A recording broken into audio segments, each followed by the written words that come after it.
Hello and welcome to Finish in 5 on A Christmas Carol.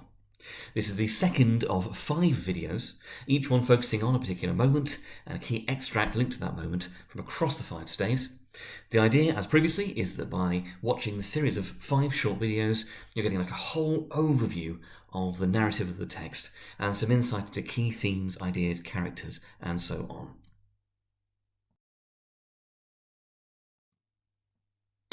So, what's happened so far? Well, following the departure of Marley's ghost, which we covered in Extract 1, Scrooge had fallen asleep. He awoke, confused about the time, and also about whether it had been a very vivid dream or not, and he'd also counted down the time until the spirit's arrival. The spirit, the ghost of Christmas past, arrived at exactly 1 a.m., drawing aside the curtains of Scrooge's bed. Now, the appearance of the spirit is worth noting. It's child-sized, but more from seeming far away rather than being an actual child. In fact, it seems both young and old at once, and it's wearing a white tunic. Out of its head shines a jet of light, and it carries an extinguisher for a hat. It also seems to constantly shift and change. Now, the spirit took Scrooge to see his past, beginning with his childhood, showing him himself at school. Scrooge remembered it vividly and visibly, and was upset but also delighted at the same time. When he saw himself at school, abandoned during the Christmas holidays, reading a book and imagining the stories coming to life, Scrooge, the older Scrooge, felt both saddened and also sympathetic. Now, in terms of the extract we're looking at in this video, well, here we see Scrooge at school a second time. He's presented as slightly older, but still isolated and abandoned, and he's pacing and waiting. Scrooge is rescued by Fan, Scrooge's younger sister, who comes to take him home, and Scrooge is delighted. Just as a quick note, don't forget about the 5 stave structure. Stave 1, Scrooge at the beginning. Stave 2, Scrooge's past. Stave 3, the present. Stave 4, the future. And Stave 5, Scrooge at the end. Now here, in this extract, we're firmly in the past. And remembering that staves 1 and 5 are Scrooge at the start and end, and staves 2 to 4 are the past, the present, and the future, this being the past must mean it's from stave 2.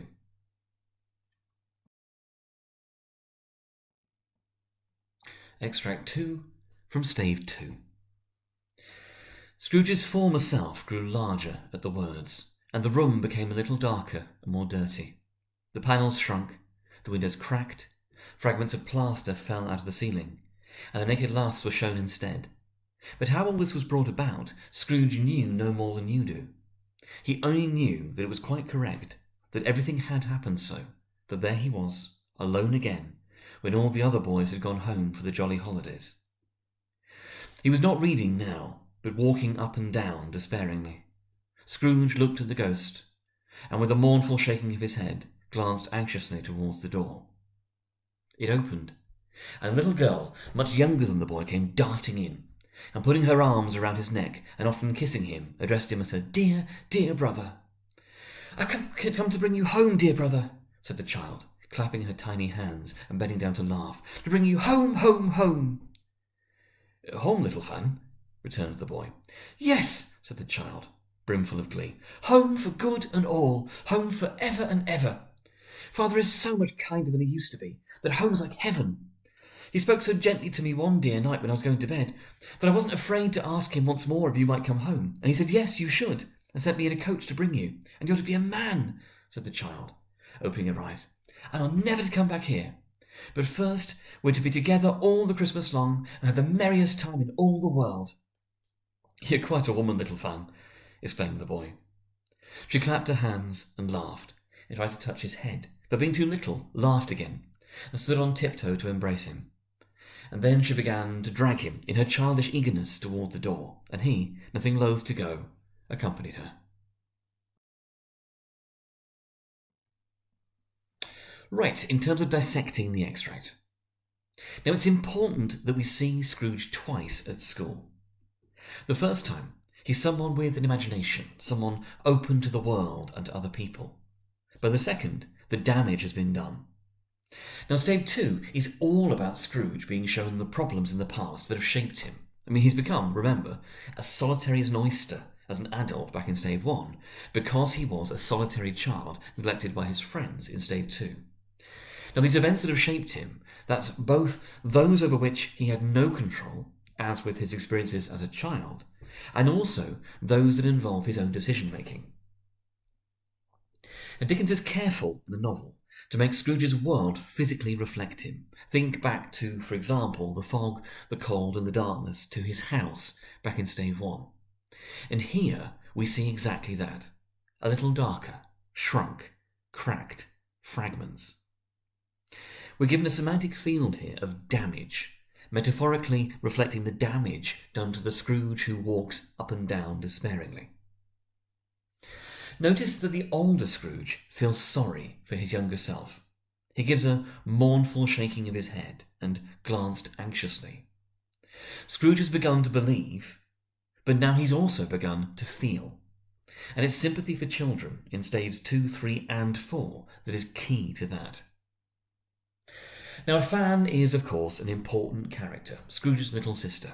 She's instantly a contrast, coming darting in, embracing him, kissing him and calling him dear, dear brother. She clearly adores Scrooge, and she's associated with happiness and joy. She's clapping her tiny hands. She bends down to laugh. She's brimful of glee. She couldn't be more different to the older Scrooge that her brother becomes. Now, Fan seems to represent the innocence of childhood and the importance of family, loving, supportive, caring, affectionate, just like the Cratchits. Home is also important in terms of that representation of family, particularly here with the influence of father. Now, the negative influence of father is clearly why Scrooge has been continuously abandoned at school. But the positive influence of Fan is also why he's able to return home now. Don't forget the contextual factor here. Dickens blamed his own father, it seems, for his own experiences of poverty and isolation in his childhood. And there's a clear link with Scrooge's father here. There's also a sense of a positive father and of heaven being linked together, suggesting a parallel between the role of a loving father and that of God. Now, for those of you who know your biblical references, there's a line in the Gospel of Matthew where Jesus apparently said that unless you turn and become like children, you'll never enter the kingdom of heaven. Now, that's a resonance with Fan and the wider depiction of children in the novel, from young Scrooge here to Tiny Tim to ignorance and want. And it's hard to make that link without an echo also of the key biblical reference from Stave 4, where one of the Cratchits read the line, "And he took a child and set him in the midst of them." Now, Dickens clearly associates children with innocence, with kindness, with love, and so on. It's why in Stave 5 he makes a real point of Scrooge being as merry as a schoolboy. Scrooge at that point has returned to the innocence of Fan and to the Scrooge we saw at school the first time round. As a final point, it's also key that we make the link between the exuberant openness of Fan here and the earlier open-hearted happiness of Fred. Fan seems to be the only person in his entire life that Scrooge has completely and unequivocally loved.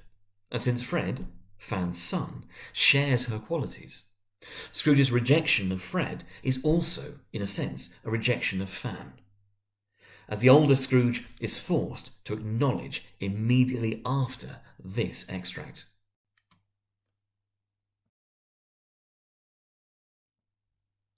So in terms of what happens next, well, the Spirit shows Scrooge a series of other scenes in this stave. We see Scrooge as an apprentice working for the jolly, generous Fezziwig. We see Scrooge with his fiancée, Belle, allowing the relationship to end. Belle as a mother, we then see, with a happy family and a loving husband, and also pitying Scrooge on hearing about the death of Marley, with which the novel began. Now, Scrooge at that point, unable to take any more, attempts to put out the Spirit's light, but he fails. Scrooge at that point, exhausted, falls asleep, and then he wakes up at the beginning of Stave 3 for the arrival of the Ghost of Christmas Present. Now, just as another reminder in terms of helping your revision, don't forget you've got a whole range of resources in a load of different formats that you do have access to. There is, of course, the recipe book, which is loaded with protagonist profiles and quotation banks and reference guides and writing frames and all sorts. There's the quotation cards if you're trying to revise the quotations. And it's the same quotations, don't forget, as in your Need to Know book. On our YouTube channel, which is just Net English 1, there is several hundred videos, covering all aspects of everything, including a load of very, very good ones on Christmas Carol. And there's also, don't forget, the Net English Twitter feed, where there's a quotation of the day that goes out every day, obviously.